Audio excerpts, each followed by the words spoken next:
último vídeo eu trouxe para vocês uma reflexão a respeito da educação moral através da literatura infantil, se livros devem ser ou não proibidos pela a temática que eles trazem, se eles trazem uma criança mal criada, criança criminalizada. Isso pode influenciar ou não a sua criança a agir desta forma?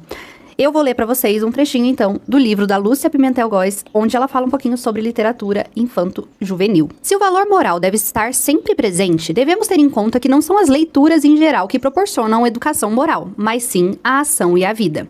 O que se deve evitar nos livros infantis é o tom moralizador, com que se pretende caracterizar uma obra, aquelas em que a virtude é recompensada e o vício é castigado. As crianças percebem que se trata de uma falsa pintura, que a vida é diferente e se chateiam. A literatura não tem a função precípua de educar. Quem educa, repetimos, é a família, o ambiente mais próximo da criança. Alguns acham que há livros que educam, outros que deseducariam. O livro só pode deseducar na medida em que o professor deseduca, ou a televisão, ou o amigo, e assim por diante. E quando isso ocorreria? Quando a estrutura familiar fosse tão frágil, tão sem substância, que qualquer outra estrutura se tornaria mais forte do que a da família.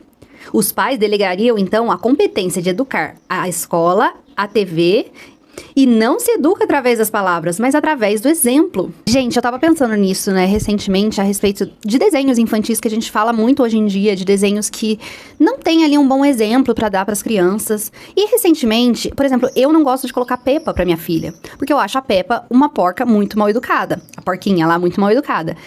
E aí, recentemente, eu coloquei pra ela assistir A Turma da Mônica. O desenho da Turma da Mônica, que era um desenho que eu assistia muito na minha infância, e eu fiquei chocada com a quantidade de coisas erradas que tem naquele desenho. Em questão de violência, em questão de falta de educação, várias coisas, gente, em um só episódio. E aí eu fiquei pensando, gente, mas será que isso me tornou uma criança ruim? E não, eu acho que você consegue manejar estes ensinamentos na sua criança.